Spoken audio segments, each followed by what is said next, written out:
What's up guys, NepentheZ here and welcome back to another episode of Draft to Glory. We are 7 draft wins in a row. Loving the draft right now, loving playing with these Team of the Year nominee cards that I haven't really played with before. So we'll try and take some more Team of the Year nominee cards that we haven't used in today's draft. And of course, if you're enjoying Draft to Glory and you wouldn't mind dropping a thumbs up, it would be very much appreciated. A draft a day at 3 a.m. UK time without fail, guys. Apart from that one time that we didn't do it. But other than that, without fail. And here we go. Ooh, the first time for me that I'm going to be using this team of the knockout stage or team of the tournament, group stage, whatever it is, Kylian Mbappe. This is literally the first time we showed it. We've got some really good strikers here. Heung-min Son is obviously incredible. We talked about him in yesterday's episode. Insigne is still, to this day, one of the best cards in the game. But Kylian Mbappe is arguably the best card in the game. And I haven't used his team of the tournament yet, so we'll throw him in. Oh, man. It's throwing me out some big players here. Insigne and Firmino, again, really good cards. Firmino I'm interested in as well because we could drop him in at cam. But that Sergio Aguero team of the year nominee card is obviously quite nice. And Lewandowski up there as well. I think I'm going to go with Aguero. I've got 2 absolutely clinical finishers. Obviously, Aguero not quite as good as his Scream card. Oh my God. And then team of the tournament, De Bruyne.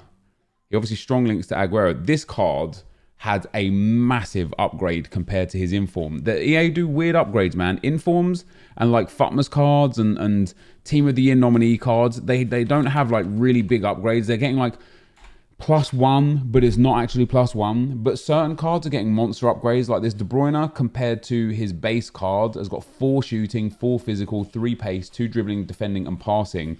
And even compared to his Inform, you're looking at 2 pace, 2 shooting, 2 physical, 1 passing, dribbling and defending. And it's actually 1s and 2s across the board, not nuns and 1s or, you know, in that sense. So delighted to have that De Bruyne in the team. And we've started off with a very big draft to the point where I might go for highest rating here. So we'll take that Paul Pogba as well because he also links to Kylian Mbappe. So we can get Mbappe on at least 7 chem in that setup there. And then we could take, if we could take Kroos obviously for rating would be ideal. Wijnaldum for the Premier League setup works as well. Pogba over on that left-hand side, Wijnaldum over on that right-hand side, or Verratti in there at centre mid. And then we could put Pogba at cam, and that would get Mbappe on full chem and Aguero on full chem. So I think for the time being, we'll set that up and we'll swap those 2 around. So there you go, the 2 strikers on full chem. De Bruyne is going to be looking good. Verratti might need a Gattuso or something like that to help him out, which we're not going to get. But we do get a Declan Rice card right there. And then in at the left-back spot, Team of the Year nominee, Jordi Alba, Robertson or Sandro. That's interesting. I suppose we should go with Robertson because we could just put De Bruyne over there and go for the Premier League over that left-hand side. The problem is that Jordi Alba is so good and he's nice and high rated, but I want to go for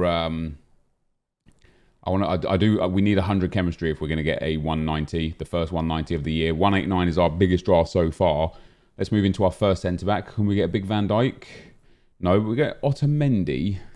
Not ideal. He's real slow, so we're going to have to figure out a way to improve on Otamendi right there. And then our secondary centre back, I'm going to have to take Koulibaly.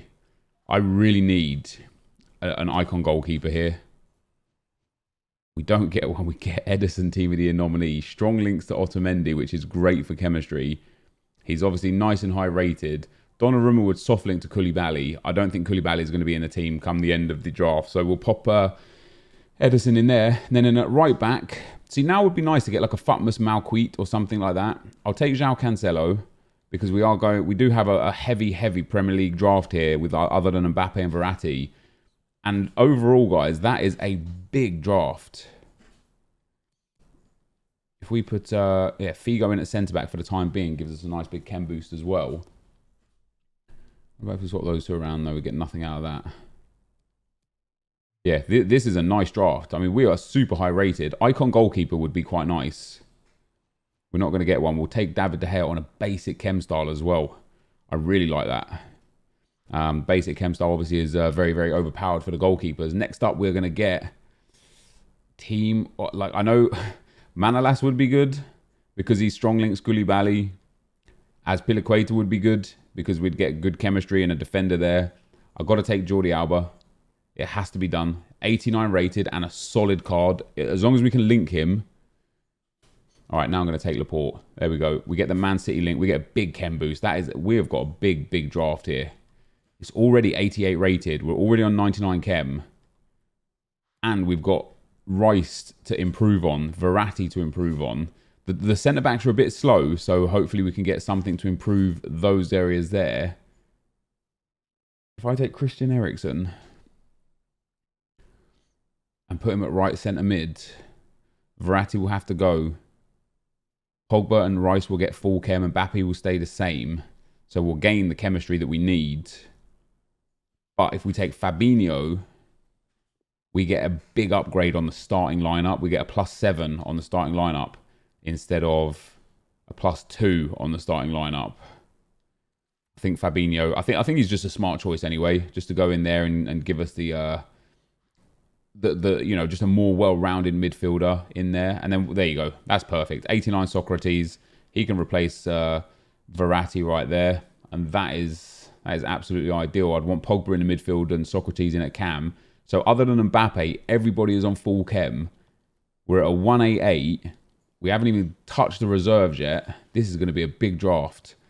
Thovan can go in as well. So we're at 188 with 2 easy upgrades on the bench.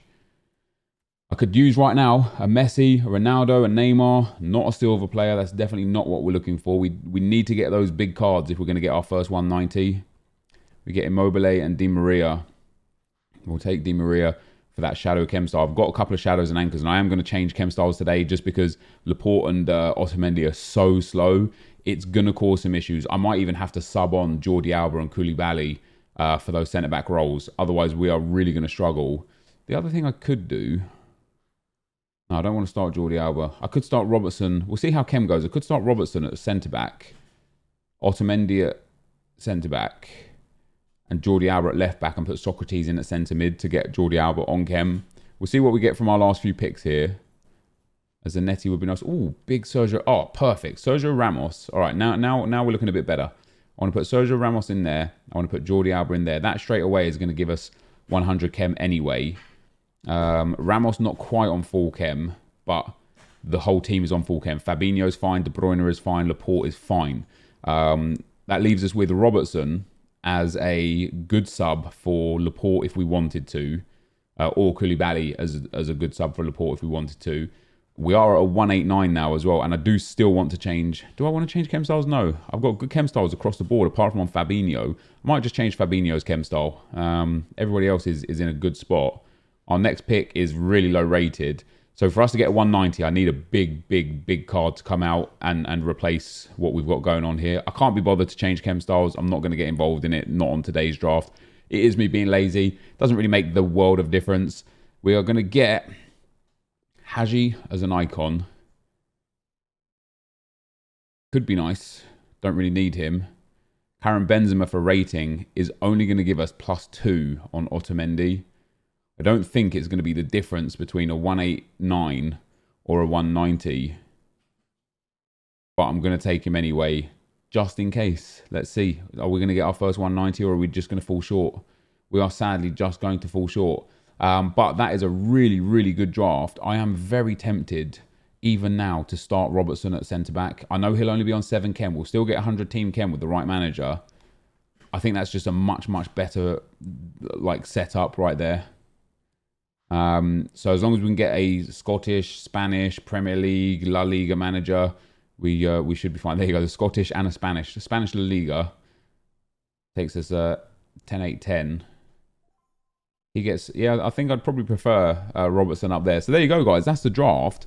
Absolutely great squad that we built there. Some phenomenal players I've really enjoyed. A player that I really want to get stuck into and have a play with, and that's Kylian Mbappe's team in the tournament card. De Bruyne, Jordi Alba, Sergio Ramos with a shadow, Robertson, amazing cards there. Pogba, maybe a bit suspect. I haven't used Pogba much this year. Maybe we have to bring him off and bring Figo on. But yeah, our team in general is absolutely fantastic. So let's go and get into the gameplay. All right, guys, as we go into the gameplay, the first opponent we come up against got a 3-5-2 team.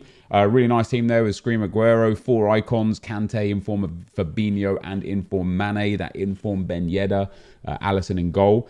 Interestingly, he subbed out John Stones immediately, which I thought was quite weird. With the amount of icons he had there, whoever he brought in, he could have just started and it probably would have given him the same benefit. We scored a first goal there 33 minutes in with Mbappe, and it just became 2-0 very, very quickly after. Mbappe with the ball roll chop and then cuts that across the keeper. So 2 goals from Mbappe in game 1, and that's where that game ended. I was quite surprised he rage quit, even though it was 2-0, because he was having a good game. He had a lot of chances and a good amount of possession. I think you'll see by the stats there. 4 shots, 3 on target for him, 4 shots, 3 on target for me. So I didn't think he was out of it. And as we move into the second round here, what a team that is. Giggs, Mbappe 91, Adama Traore's scream card, De Bruyne inform, that Modric card's at sick. He's got the inform, Rafael Varane, and the Jordi Alba road to the final card, which in my opinion is the best left back in the game. 15 minutes in before we got the first goal in this one, Kylian Mbappe playing a 1-2 with Aguero, and it's just all him again. It's the Mbappe show for this game. We get the fake shot, stop inside, hit the shot. I feel like that should be a goal initially. I got the rebound. Would I be frustrated at conceding that? I'm frustrated that I didn't score the first goal because it should have just been a goal. But then he has the right to be frustrated that the rebound just dropped perfectly back to Mbappe again. He got a penalty in the 20th minute and made it 1-1. But it wasn't too long after that, after the second half, before we made it 2-1.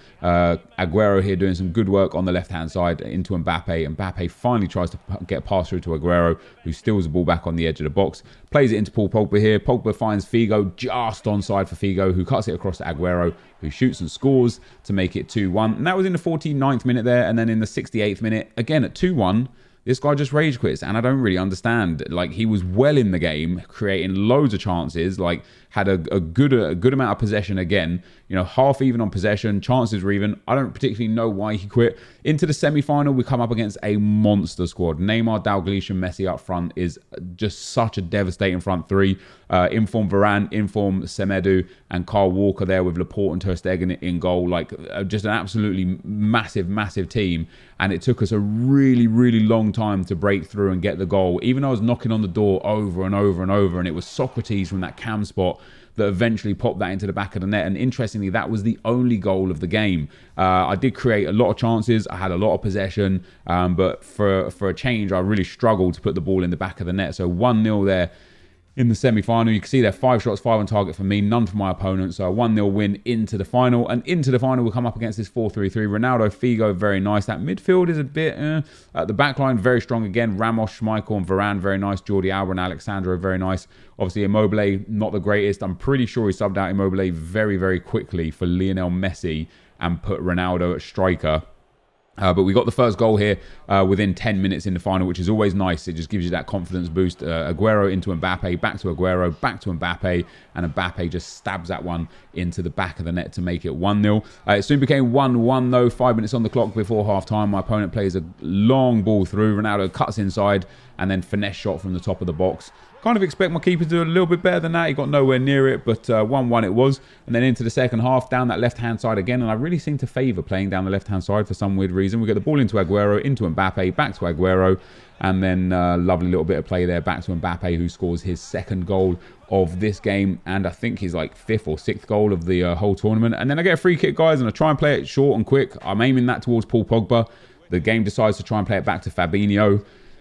Got no energy in the tank left on Fabinho. You can see here, and this guy manages to wait and wait and wait for his runners to eventually get in. Try and read the play, miss it once. He hits a finesse shot off the bar, and of course Figo gets an easy rebound for an easy tap in to make it 2-2. And that was late in the day as well. But from the next attack, De Bruyne finds Mbappe, lets it through to Figo.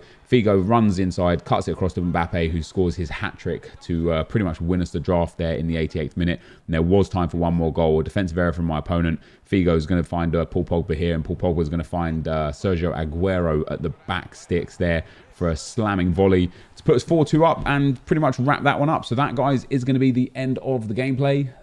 Comfortable victory there, and just a tough draft in general, but a comfortable draft at the same time. That's going to be the end of the games there, though, guys. Let's get into the packs. All right, guys. So we end up winning the draft again today. That is now 7 in a row now. I thought it was 7 in a row before. It's 7 in a row now because we was 57 from 100, and then we was 57 from 106. So we've won 7 in a row, which is brilliant. This team was great. Mbappe was everything I expected him to be. And I tell you something, every single opponent in every single round was very, very good.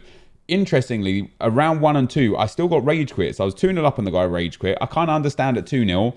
In the second round, I was 2-1 up with about 20 minutes to go. You would have seen the match stats at the end there. Even game. And he just quit. And I don't know why. Then the semi-final, we got a 1-0 win. And in the final, I thought I threw it away at the end there with 5 minutes to go. He equalised at 2-2, but I managed to nab 2 very late goals, which was obviously quite nice. Socrates, you know, we talked about yesterday about how like the tanks are becoming more and more valuable in the game. I just don't like Socrates all that much, man. I kept subbing him out for Figo in the game. Obviously has like way better dribbling and higher agility and balance. So yeah, Socrates got taken out, and because Aguero doesn't quite have the pace required, I was dropping Aguero into the cam spot and Figo up front. And so this was kind of like more, you know, more what the team represented in game. De Bruyne is brilliant, absolutely brilliant. One of my favorite players. I'm like coming back into the game again. Pogba is very, very good as well. A little heavy, but typically very good. But Mbappe just stole the show, man. He scored so many goals for me. He was really, really influential in the game. So we get ourselves another nice big win. Hopefully not the 2 rare gold packs today. Oh, very nice. Mega pack and premium gold players pack. You can't complain about that. What's that? That's like 60K's worth of packs for a 15K entry fee and only 4 games. And of course, with rewards like this, we are absolutely guaranteed to make profit, even if we don't get anything good out of the packs, just because of the sheer volume of items that are in the packs. So we get ourselves Rafael, who will eventually, yeah, I mean, he's already up there at like 1.1, so we'll get rid of him straight away and take some coins back from him. Got a few, Bernardo might be, yeah, Brazilian fullbacks, very nice indeed. So we make 2.5k-ish coins back off of those two. Bartels has been shooting up in price a little bit as well. Yeah, even 800 coins on bid now. The German right mid, I don't know why, but for some reason, he's very popular in footbin solutions. So that's quite nice. Cliver also gets into quite a few footbin solutions. So I'll pop these guys up. If they sell, they sell. If they don't, as per usual, we'll just discard them. Kalinic, can't imagine is going to sell. Nacho, maybe. Spanish, left back, rare. And then Zahavi almost never sells. And that leaves us with a mega pack. So are we going to get... I mean, the rewards typically were nice there. Whether or not we get something good out of this, we're not going to. Not even a board again from 2 packs there. So no boards out of these, but still profit. But the actual rewards themselves, a 35k pack and a 25k pack, were nice. And we get another good a good player there, Valbuena. Now, right now, he's not crazy expensive, but French off-league and 80 rated, he's always valuable when the right SBC comes around. All the contracts, consumables, fitness cards, position modifiers, we've got a lot of stuff in here. As I say, we'll absolutely, what is happening with this game right now? We'll absolutely be able to make a good amount of profit off of this. Probably like 8k, 10k, something around that line in due course. Maybe even a bit more because there is a lot of consumables there. But sadly, no big pull, no walkout, no Team of the Year nominee card. No icons. My draft rewards in general. We've won the draft 64 times now. So we've got a lot of draft wins. I can't recall a single monster card. I don't think we've packed really anybody that's been worth more than just like 30 or 40k, which is quite sad because after winning it so many times, you would have thought I would have hit something big by now. But although we've hit nothing big, we have made continuous, constant profit over the course of the draft to glory so far. And that is going to be the end for today. So if you did enjoy this, be sure to leave a like, rate, and comment, subscribe to my channel if you haven't already. But for now, guys, I'm out. Peace.